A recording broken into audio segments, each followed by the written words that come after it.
금속 너클의 파열음, 멈춘 심장, 그리고 차가운 침묵. 평범한 하루가 순식간에 지옥으로 변했죠. 하지만 진짜 공포는 그 뒤였어요. 누군가는 이 사건을 잊었고 누군가는 여전히 그 길을 지나가요. 아침 여러분, 다크한 나이트메어 출발합니다. 서울의 아침은 아직 덥고 눅눅했어요. 관악산 자락의 생태공원, 평소엔 아이들 웃음소리로 채워지던 그 길에 그날은 짧고 처절한 비명이 울렸죠. 잠깐의 정적, 그리고 무너지는 숨소리. 그 한순간이 한 사람의 인생을 삼켜버렸어요. 도현은 2시간째 공원을 맴돌고 있었어요. 눈은 잠들지 못한 짐승처럼 번들였죠. 그가 손에 낀 건 금속 너클이었어요. 손가락 마디마다 차가운 쇠빛이 스며 있었고 숨을 내쉴 때마다 녹슬지 않은 분노가 묻어났어요. 아범이 말했죠. 그건 단순한 분노가 아니었어요. 욕망이 골마 터진 폭발이었죠.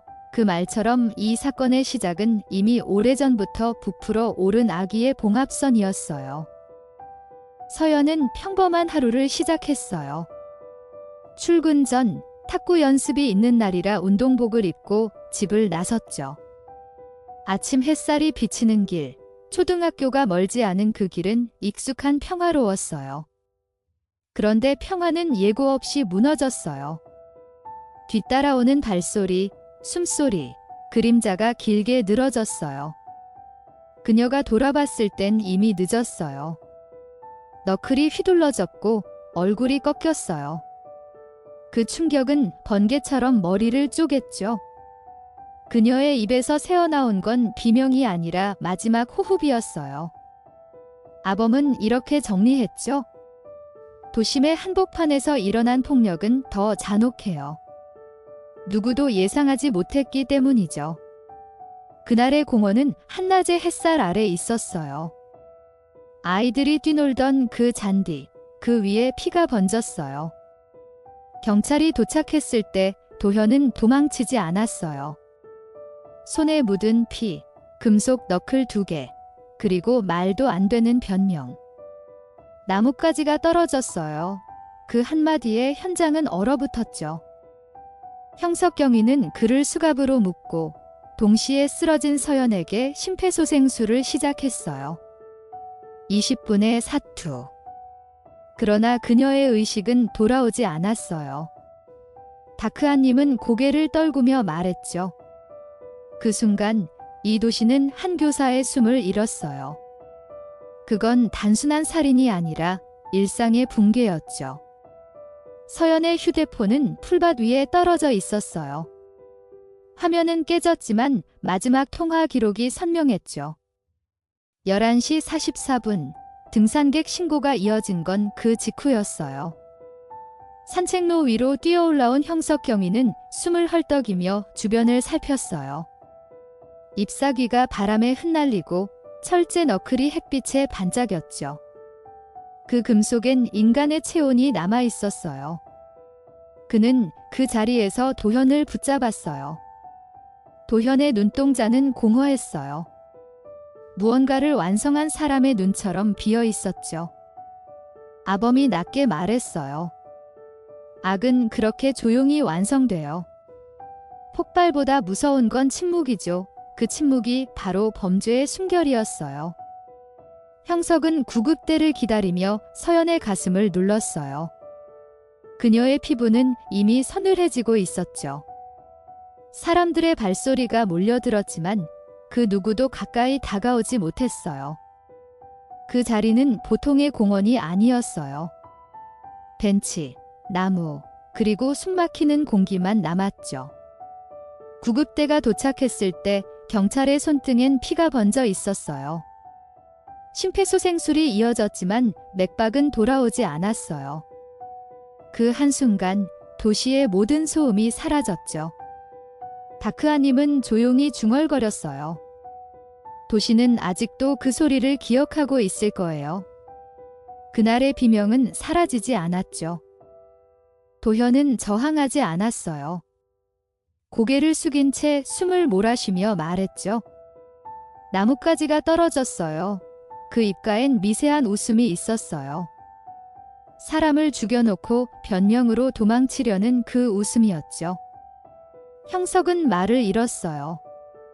그의 눈앞에는 금속 너클이 반짝였고 그 안쪽에는 짐승의 흔적처럼 피가 말라붙어 있었어요. 아범이 말했어요.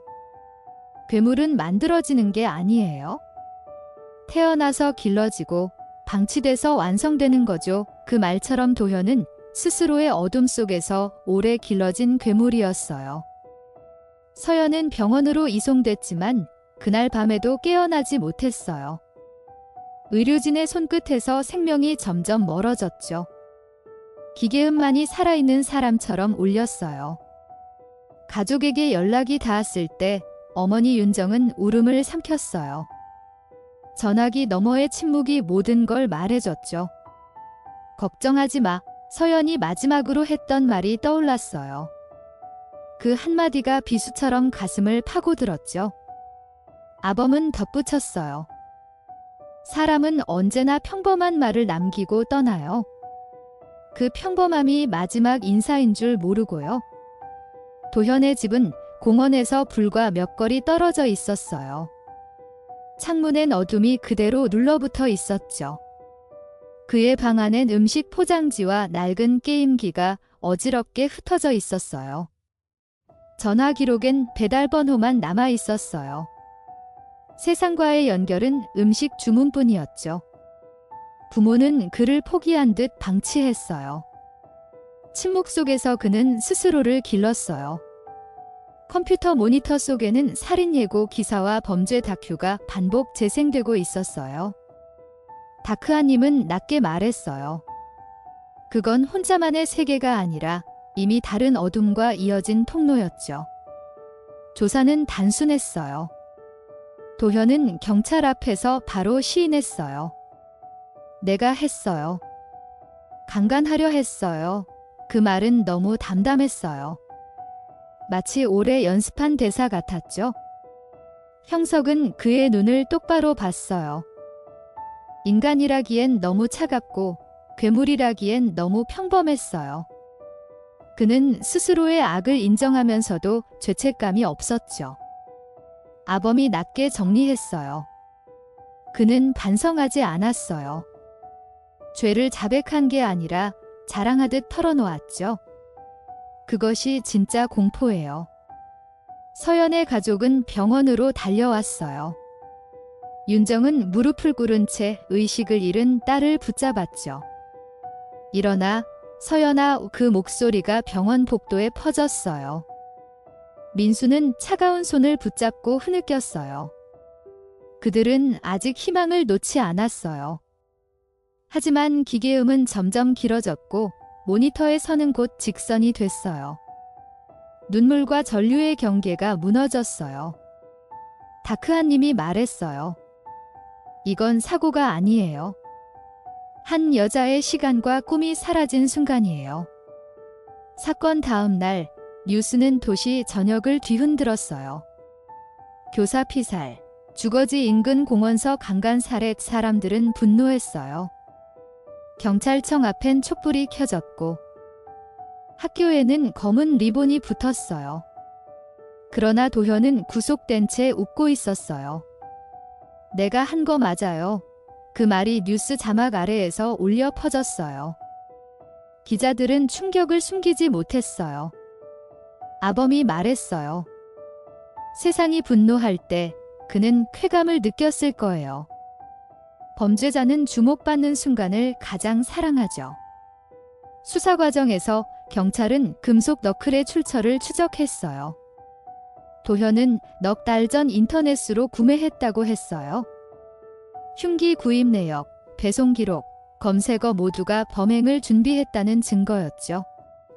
용기 있는 자가 여자를 차지한다. 그 문장은 그의 메모장에서 발견됐어요. 경찰은 메모를 읽으며 숨을 삼켰어요. 아범의 목소리가 차갑게 이어졌어요. 그건 인간이 쓴 문장이 아니었어요. 타락의 언어였죠. 용기가 아니라 탐욕이었어요. 검찰은 사건을 인계받자마자 전담팀을 꾸렸어요. 도현의 검색 기록엔 살인 예고, 너클 사용법, 성폭행 방법이 남아 있었어요. 계획은 이미 완성돼 있었어요. 그는 CCTV 사각지대를 알고 있었고 피해자를 기다렸어요. 재판부는 그것을 철저한 계획 범행으로 규정했어요. 다크아님이 낮게 중얼거렸어요. 우발이 아니라 예행 연습이었어요.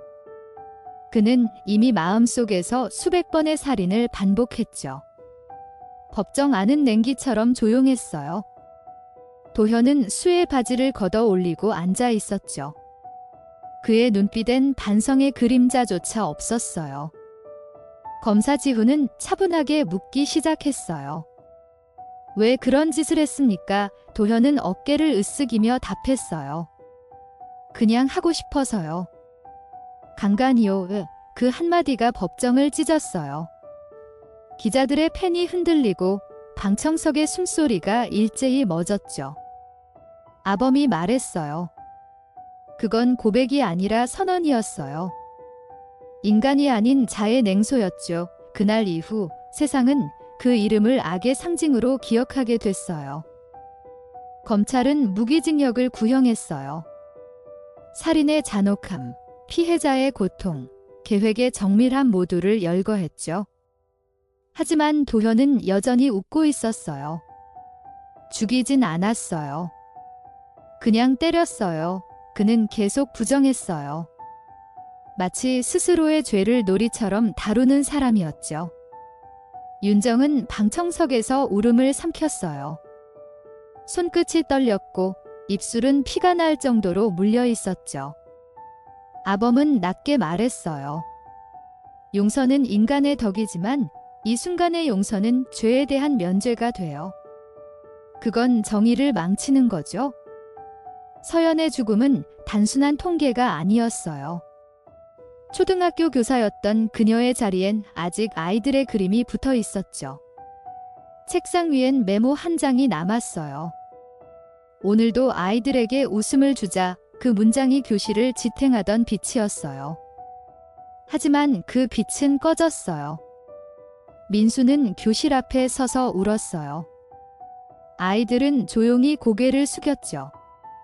다크아님은 말했어요.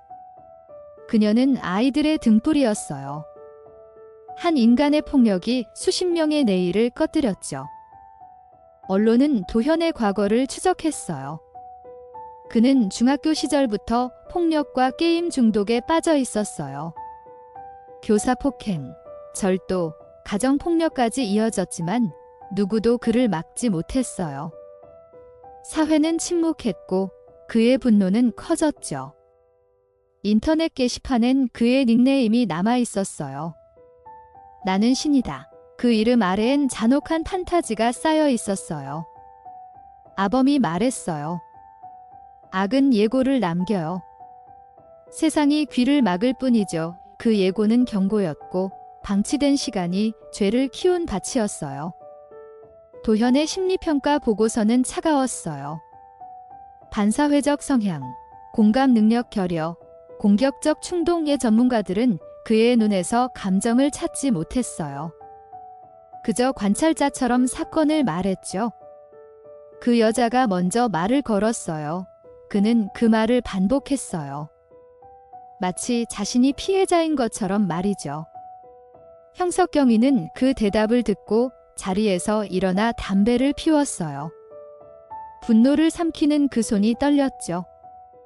다크아님은 말했어요. 괴물은 자신의 얼굴을 모른 채 거울을 봐요. 그게 가장 무서운 얼굴이에요. 윤정은 매일 아침 교문 앞에 섰어요. 아이들이 지나가며 인사할 때마다 눈물이 흘렀죠. 서연 선생님은 하늘에서 보고 계실 거야. 아이의 말이 그녀의 가슴을 찔렀어요. 세상은 조금씩 잊었지만 가족은 하루도 잊지 못했어요. 경찰청 게시판에는 엄벌을 요구하는 청원이 이어졌죠. 수천 명의 서명이 모였어요. 아범은 조용히 정리했어요. 기억은 정의의 불씨예요. 시간이 지나도 꺼지지 않아야 해요. 도현은 교도소에서 인터뷰를 허락했어요. 그는 아무렇지 않게 카메라를 바라봤어요. 무섭다고요? 난 그냥 평범했어요. 그 목소리는 담담했어요. 감정도 후회도 없었죠. 인터뷰 후 기자는 구토를 했어요. 인간이라면 느껴야 할 죄책감이 없다는 사실 때문이었죠. 다크한님이 말했어요. 그의 평범함이 가장 큰 공포였어요. 괴물의 얼굴은 평범 속에 숨어 있죠. 1심 선고일, 재판장은 판결문을 읽어 내려갔어요. 피고인 도현에게 무기징역을 선고한다. 법정 안은 조용했어요. 윤정은 그제야 무너졌어요. 민수는 눈을 감고 고개를 숙였죠. 도현은 고개를 들고 물었어요. 언제 나가요? 그 한마디에 모든 사람이 얼어붙었어요. 아범은 낮게 말했어요. 그는 형벌의 무게를 숫자로 계산했어요. 인간의 시간으로 이해하지 않았죠. 항소심에서도 판결은 같았어요. 변호인은 형량을 줄이려 했지만 판사는 단호했어요. 그는 반성하지 않았고 피해자는 돌아오지 않는다. 이 판결문은 다시 읽혔어요. 무기징역 확정. 그러나 도현은 미소 지었어요. 법정의 공기는 싸늘했어요. 기자들의 카메라 셔터가 터지고 플래시가 번쩍였죠. 다크한님이 말했어요. 그의 웃음은 사회의 실패를 비웃는 표정이었어요. 우리는 언제부터 이런 괴물에게 관대해진 걸까요? 대법원 최종 판결은 2024년 8월 29일이었어요. 재판부는 원심을 그대로 유지했죠. 그날 윤정은 딸의 유품을 꺼내 들었어요. 작은 수첩 한 권, 빛바랜 교재, 그리고 교단에서 쓰던 볼펜. 그녀는 그것들을 품에 안고 울었어요. 민수는 옆에서 조용히 손을 잡았어요. 아범이 마지막으로 말했어요. 이건 끝이 아니에요.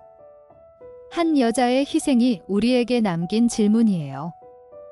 인간은 언제까지 같은 어둠을 반복할까요?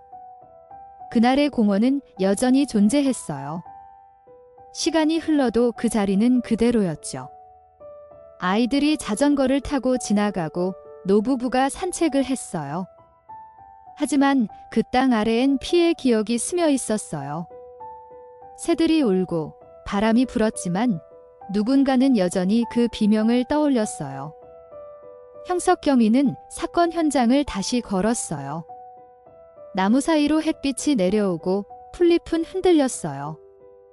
그는 잠시 멈춰 섰어요. 이 길에서 또 다른 피해자가 나오지 않기를 아범이 낮게 말했어요. 기억은 흉터처럼 남아요. 지워지지 않기에 우리가 다시는 잊지 않는 거예요. 도현의 이름은 이제 검색창에서 사라지지 않았어요. 기사, 영상, 분노의 댓글이 이어졌죠. 사람들은 그의 얼굴을 욕했고 그의 가족을 찾아냈어요. 어머니는 이사를 갔고 아버지는 직장을 잃었어요. 하지만 그들은 아무 말도 하지 않았어요. 아들이 아니라 괴물이었어요. 한 인터뷰에서 어머니는 울먹였어요. 다크한님은 말했어요. 피해자는 하나지만 상처는 수백으로 번져요. 가해자도 누군가의 그림자였죠. 그 말은 잔혹하지만 진실이었어요. 교사사회는 충격에 빠졌어요. 동료들은 검은 옷을 입고 학교 정문 앞에 모였어요. 서연의 책상엔 하얀 국화가 놓였죠. 칠판엔 아이들이 쓴 편지가 붙었어요. 선생님, 하늘에서도 웃으세요. 그 문장을 보는 순간 모두의 눈물이 터졌어요. 교육청은 그녀를 순직 교사로 인정했어요. 그 말 한마디가 가족에게 위로가 됐죠. 아범은 조용히 말했어요. 희생은 한 사람의 죽음이 아니라 사회의 경고예요. 우리가 외면하면 같은 일이 반복돼요. 도현은 교도소 안에서도 달라지지 않았어요. 그는 다른 수감자들과 어울리지 않았어요. 혼자 밥을 먹고 혼자 웃었죠. 교도관이 물었어요. 후회하지 않습니까? 그는 대답했어요. 왜요? 벌 받잖아요. 그 대답에 교도관의 얼굴이 굳었어요. 인간의 후회 대신 냉소가 있었죠. 다크아님은 중얼거렸어요. 그는 벌을 받는 게 아니라 스스로의 세계에 갇혀 있어요. 감옥보다 좁은 자기 안의 감옥이죠. 서연의 장례식 날, 하늘은 잿빛이었어요. 비가 내리진 않았지만 공기엔 습기가 맴돌았어요. 아이들은 작은 손으로 꽃을 올렸어요. 윤정은 하얀 천 위에 얼굴을 쓰다듬었어요. 엄마가 늦었지. 그 목소리가 터져 나왔어요. 장례식장은 울음으로 가득 찼죠. 민수는 침묵으로 눈물을 대신했어요. 기자들은 카메라를 내렸어요. 아범이 말했어요. 그날의 슬픔은 한 가족의 것이 아니었어요. 모두의 슬픔이었죠. 사건 이후 관악산 생태공원엔 가로등이 더 세워졌어요. CCTV가 추가되고 순찰이 강화됐죠. 하지만 사람들은 여전히 두려워했어요. 낮에도 무서워요. 시민 인터뷰는 그 공포를 보여줬어요. 안전이라는 단어가 신뢰를 잃었어요. 형석경위는 경찰서 창문 너머로 공원을 바라봤어요. 그날처럼 잊지 못할 사건이 또 생길까 야범이 덧붙였어요. 공포는 사라지지 않아요. 우리가 있는 순간 다시 태어나죠. 지훈 검사는 판결문 사본을 책상 위에 두었어요. 글자는 또렷했지만 마음은 무거웠죠. 그는 혼잣말로 중얼거렸어요. 정의는 왜 항상 늦게 오는 걸까? 그 문장이 방 안에 메아리 쳤어요. 법은 판결을 내렸지만 누군가의 삶은 멈춰 있었어요. 다크하님은 조용히 말했어요. 정의는 끝이 아니라 과정이에요. 하지만 너무 늦은 정의는 위로가 되지 못하죠. 도현은 무기징역을 선고받고도 아무 감정이 없었어요. 그는 교도소 일기장에 단 한 줄을 썼어요. 나는 여전히 살아있다. 그 문장은 섬뜩했어요. 생명에 대한 찬양이 아니라 죄에 대한 자부심 같았죠. 교도관은 그 글을 보고 일기를 압수했어요. 아범은 정리했어요. 그가 느끼는 생존은 속죄가 아니었어요. 그는 죽지 않는 괴물로 남으려 했죠. 사건이 일어난 지 1년 후, 그 자리에 작은 추모비가 세워졌어요. 비석엔 서연의 이름 대신 한 사람의 희생, 모두의 약속이라는 문장이 새겨졌어요. 꽃과 편지가 끊이지 않았죠. 시민들은 잠시 멈춰 서서 고개를 숙였어요. 바람이 스쳤고 나뭇잎이 흔들렸어요. 다크하님이 말했어요. 사람들은 결국 기억을 통해 살아가요. 그것이 인간의 마지막 저항이에요. 밤이 내린 공원, 가로등 불빛 아래 그림자가 길게 늘어졌어요. 형석경위는 마지막으로 순찰을 돌며 멈춰 섰어요. 그는 공원 한가운데서 하늘을 올려다봤어요. 별이 희미하게 반짝였어요. 이제는 평화로워야 할 텐데 그 목소리가 바람에 흩어졌어요. 아범이 조용히 말했어요. 이 도시는 아직 숨쉬고 있어요. 하지만 어둠은 늘 그 아래 잠들어 있죠. 우리가 잊지 않는 한 다시는 같은 피를 보지 않을 거예요. 밤이 깊어지자 공원은 다시 어둠에 잠겼어요. 형석경위는 혼자 순찰을 돌았어요. 가로등 불빛이 그의 어깨를 스쳤죠. 발밑엔 낙엽이 바스락거렸고 공기 속엔 서늘한 냄새가 흘렀어요. 그때 어디선가 미약한 속삭임이 들렸어요. 바람 같았지만 분명 목소리였죠. 선생님, 그는 고개를 들었어요. 바람은 멈췄지만 공기의 냄새가 달라졌어요. 누군가의 한숨이 스며 있었어요. 아범의 목소리가 덧붙였어요. 기억은 그렇게 남아요. 눈에 보이지 않아도 공기 속에 흩어져 있는 거예요. 사건 기록 보관실엔 수백 개의 파일이 쌓여 있었어요. 형석경위는 서연 사건 기록을 다시 꺼내 들었죠. 종이에서 묵은 냄새가 났어요. 붉은 잉크로 표시된 강간살인이라는 단어가 그를 멈추게 했어요. 그는 조용히 입술을 깨물었어요. 그날 이후 아무것도 변하지 않았구나. 문서 끝에는 도현에 잡힐 진술이 있었어요. 그냥 충동이었다. 그 짧은 문장이 이 사회의 무기력이었죠. 다크아님이 한숨 섞인 목소리로 말했어요. 충동은 이유가 아니에요. 그건 인간의 변명일 뿐이죠. 서연의 부모는 여전히 같은 집에 살고 있었어요. 거실 벽엔 딸의 졸업사진이 걸려 있었죠. 웃고 있는 얼굴, 손에 들린 꽃다발, 그 순간에 빛이 멈춰 있었어요. 어머니는 매일 그 사진을 닦았어요. 먼지 한 톨도 용납하지 않았죠. 오늘도 잘 다녀왔지의 대답은 없었지만 그녀는 속삭였어요. 공기 속에 잔향이 남았어요. 아범이 조용히 말했어요. 누군가의 하루는 그날 이후 멈춰 있었어요. 시간이 지나도 그 집의 시계는 울리지 않았죠. 교도소 안의 도현은 점점 말이 없어졌어요.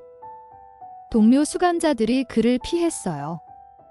밤마다 그는 벽을 손가락으로 긁었어요. 손톱 밑엔 피가 배어 있었어요. 벽엔 이상한 글씨들이 새겨졌죠. 나는 아직 여기 있다. 그녀는 아직 나를 보고 있다. 교도관이 불을 켜자 그는 눈을 감았어요. 그 표정엔 두려움이 없었어요. 오히려 미소가 번졌죠. 다크아님은 낮게 말했어요. 괴물은 종종 자신이 인간이라고 믿어요. 그게 가장 무서운 점이죠. 그가 잡힌 공원 옆 주차장엔 밤마다 누군가 꽃을 놓고 갔어요. 아무도 본 적이 없었어요. CCTV에도 흔적이 없었죠. 꽃은 늘 흰 국화였어요. 한 송이씩 매주 같은 자리에. 형석경위는 그걸 몇 번이나 확인했지만 끝내 정체를 찾지 못했어요. 누군가의 죄책감일 수도 혹은 남은 사랑일 수도 있었어요. 아범은 말했어요. 누군가는 용서를 빌고 누군가는 기억을 놓지 않아요. 그것이 인간의 양심이에요. 서연이 가르치던 반의 아이들은 중학생이 되었어요. 하지만 아이들의 기억 속엔 여전히 그날이 남아 있었어요. 우리 선생님은 하늘나라에 갔어요. 한 아이가 수첩에 쓴 문장을 읽은 담임은 말을 잃었어요. 교실엔 정적이 흘렀어요. 그 공기는 슬픔보다 조용했지만 누구도 웃지 않았죠. 다크아님이 말했어요. 어른이 남긴 상처는 아이의 세상 전체를 바꿔요. 그것이 우리가 멈출 수 없는 이유예요. 사건이 있던 날의 녹음 파일이 복원됐어요. 그 안엔 비명도 욕설도 없었어요. 오직 발소리와 숨소리, 그리고 바람만 들렸어요. 형석경위는 그 녹음을 수십 번 반복해서 들었어요. 그 숨소리는 살아있는 사람의 것이었죠. 마지막에 작은 소리가 남았어요. 무서워요. 그 짧은 말 한마디가 형석의 귓속에 남아 지워지지 않았어요. 아범은 말했어요.